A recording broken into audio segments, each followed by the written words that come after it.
وہ قائد اعظم جسے اس دور کی دنیا ایک عظیم لیڈر کے طور پر جانتی تھی، اس قائد اعظم کی ایمبولینس کس طریقے سے کراچی کی سڑکوں پر کھڑی رہی، وہ ہمارا باپ، وہ اس ریاست کا سربراہ اس ایمبولینس میں اپنی آخری سانسیں لیتا رہا، سسکتا رہا، لیکن ہمیں آج تک نہیں پتہ لگ سکا کہ ہمارے قائد کے قاتل کون ہیں اور اس سازش کے پیچھے کون تھا۔ پھر وقت کے نواب اور ہندوستان کے چند بڑے نوابوں میں جن کی زمین اور جاگیر کا حساب بھی ممکن نہیں تھا، نواب زادہ لیاقت علی خان جو اپنا سب کچھ اس ملک کے لیے ہندوستان میں انڈیا میں چھوڑ کے چلا آیا، جس کی اولاد کے لیے آج جس لیاقت علی خان کی اولاد کے بیٹا جو ہے اس کے ڈائلسس کے لیے چیریٹی کی ریکویسٹ کی جاتی ہے کہ یہ وہ آدمی جو اس دور میں کروڑوں اور اربوں کا مالک تھا، ہزاروں مربع زمین کا مالک تھا، اس ملک کے لیے چلا آیا، اپنا سب کچھ گوا دیا، لیکن آج اس کے بیٹے کے پاس ڈائلسس کے پیسے نہیں ہیں۔ ہمیں نہیں پتا لگا کہ لیاقت باغ میں اس پہلے وزیر اعظم کو کس نے شہید کروا دیا، اس سازش کے پیچھے کون تھا۔ ہمیں نہیں پتا لگا کہ 56 کا کانسٹیٹیوشن کب اور کیسے توڑ دیا گیا۔ اس کے بعد میں اگر فردن کوٹ کروں تو بڑی طویل لسٹ ہوگی، لیکن پھر ایک بندہ آیا جس کے ساتھ ہمارے ڈفرینسز تھے، پولیٹیکل ڈفرینسز تھے، لیکن اس ذوالفقار علی بھٹو کو جب اس نے اینٹی امریکہ نعرہ لگایا، جب اس نے پاکستان کی ایٹمی پاور بننے کی بات کی، تو اس ذوالفقار علی بھٹو کو پھانسی پر چڑھا دیا گیا، اور جن لوگوں نے پھانسی پر چڑھایا کچھ سالوں کے بعد ہماری عدالتوں نے کہا کہ جوڈیشل مرڈر ہو گیا، وہ تو چلا گیا، لیکن جنہوں نے جوڈیشل مرڈر کیا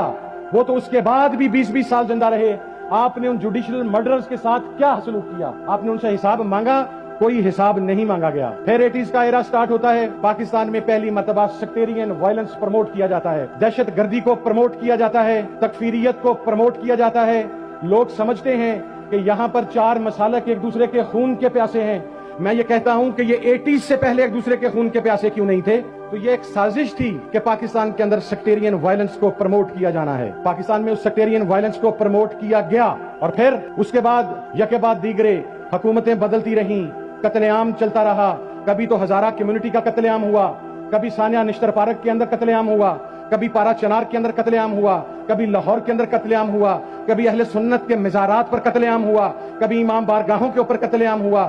غرض یہ کہ کوئی ایسی صورت نہیں بچا رکھی گئی کہ یہ ملک خدا نخواستہ تباہی کی جانب چلا جائے۔ لیکن پھر وہ کون لوگ تھے جو کھڑے ہوئے، جنہوں نے کہا کہ ہاں، علمی فقہی اختلافات کے باوجود ہم تکفیریت کے قائل نہیں ہیں، ہم قتل و قتال کے قائل نہیں ہیں، اور وہ نعرہ تکبیر جو مسلمانوں کی شان تھا اور ہے اور قیامت تک رہے گا، ہم اس نعرہ تکبیر کو بنیاد بنا کر کسی مسلمان کا گلا کاٹنے کو حرام سمجھتے ہیں۔ پھر اس کے بعد بے نظیر کو مار دیا گیا، سازش کا پتہ نہیں لگ سکا۔ اس کے بعد وہ لوگ جو ریزسٹنس بلاک سے تعلق رکھتے تھے، جنہوں نے پاکستان میں سیکٹیرین وائلنس کو ختم کرنے کے لیے اپنا کردار ادا کیا، ان کو کسی بم دھماکے میں مار دیا گیا، کو ٹارگٹ کلنگ میں مار دیا گیا، وہ تمام لوگ اس دنیا سے چلے گئے۔ 90,000 پاکستانیوں کا قتل عام کیا گیا۔ پھر یہ ملک یہی ڈیزرو کرتا تھا کہ ادھر کا وزیر داخلہ رانا ثناء اللہ، آپ ابھی اٹھا کر دیکھ لیں، میں کل بھی کہتا تھا وہ قاتل ہے، میں آج بھی کہتا ہوں وہ قاتل ہے، میں کل بھی کہتا رہوں گا کہ وہ قاتل ہے۔ مجھے یہاں کے نظام انصاف پر یقین ہی نہیں ہے، وہ اسے کلین چٹ دے تو بھی میں نہیں مانوں گا کہ وہ قاتل نہیں ہے۔ اس کی وجہ یہ ہے کہ اس کے ثبوت ہم نے دیکھے ہیں، وہ قاتل ہے۔